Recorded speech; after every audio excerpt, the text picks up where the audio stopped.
Assalamualaikum warahmatullahi wabarakatuh. Yang saya hormati Ibu Dr.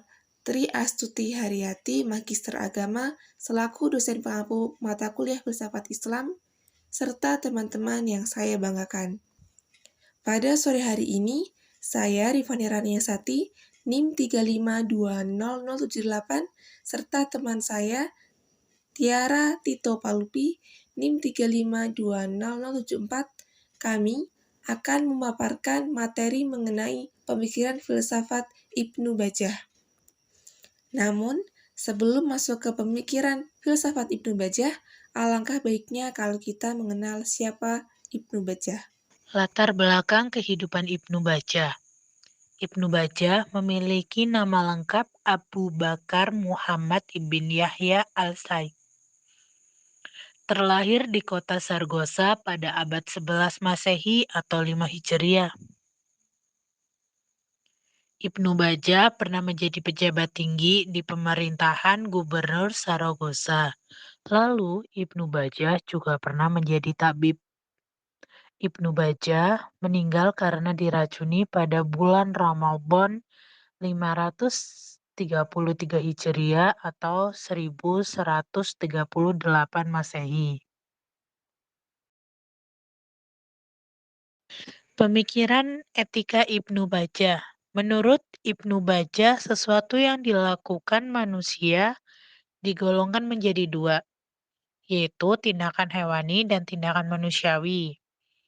Tindakan hewani hadir karena motif naluri atau berhubungan dengan tindakan hewani. Sedangkan tindakan manusiawi hadir karena pemikiran yang lurus. Nah, contoh dari tindakan hewani itu makan dengan niat menjaga kekuatan dan kehidupan demi meraih karunia spiritual. Sedangkan contoh dari tindakan sosial atau kepedulian sosial itu contoh dari tindakan manusiawi, teman-teman. Kenapa bisa masuk dalam tindakan manusiawi? Karena tindakan sosial itu mengutamakan akal daripada nafsu. Jadi Ibnu Bajjah membedakan tindakan itu dari motifnya. Nah, kebaikan formal suatu kebaikan yang lahir tanpa adanya pengaruh, kemauan, atau spekulasi. Contohnya, singa pemberani, merak yang sombong. Lalu ada kebaikan spekulasi. Sesuatu kebaikan yang dihasilkan dari pemikiran dan kemauan sendiri. Contohnya, tindakan dilakukan untuk kebenaran, bukan untuk ego.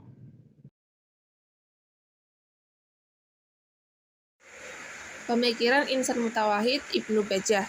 Sebagai seorang filsuf, Ibnu Bajjah menyadari sepenuhnya bahwa manusia adalah makhluk sosial yang tidak bisa hidup sendirian.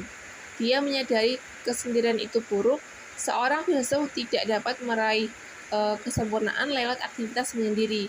Tapi di sisi lain, lewat pendalaman akalnya, Ibnu Bajjah menemukan sebuah visi bahwa kesendirian di tengah masyarakat yang tidak sempurna seperti negara fasik atau jahiliyah akan membebaskannya dari cengkraman perilaku fisik mereka, dan lebih jauh lagi bisa membawanya lebih dekat dalam pengetahuan yang datang dari akal yang sehat. Ibnu Bajjah juga sadar bahwa hidup ideal adalah hidup yang harus dijalani oleh seorang filsuf. Sebagai manusia pilihan yang diberi kejernihan akal, filsuf tidak boleh menjalani kehidupan yang sama seperti orang awam. Meskipun dia hidup dalam masyarakat yang tidak ideal, filsuf harus tetap menjalankan kehidupan yang ideal. Maksudnya adalah kehidupan yang dibimbing oleh akal sehat. Nah, cara menjalankan kehidupan ideal di tengah masyarakat yang tidak ideal adalah dengan menjadi insan al-mutawahid. Insan artinya manusia, dan mutawahid artinya penyendiri atau diam. Maksudnya bukan mengasingkan diri atau tidak berhubungan dengan orang lain. Mutawahid yang dimaksud Ibnu Bajjah adalah seorang filsuf atau beberapa orang filsuf hidup menyendiri pada salah satu negara dari negara yang tidak sempurna seperti negara fasikoh, jahiliyah, harus bisa menguasai dirinya sendiri serta hawa nafsunya dan tidak terbawa oleh arus keburukan kehidupan masyarakat.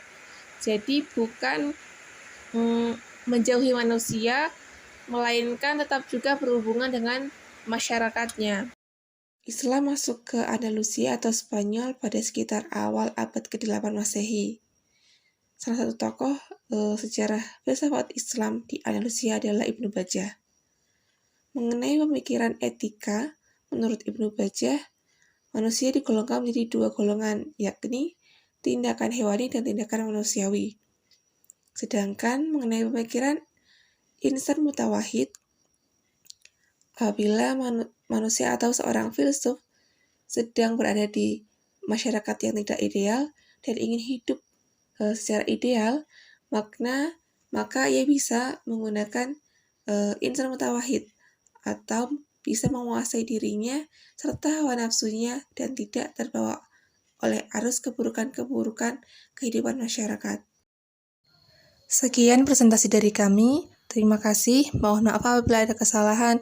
Assalamualaikum warahmatullahi wabarakatuh.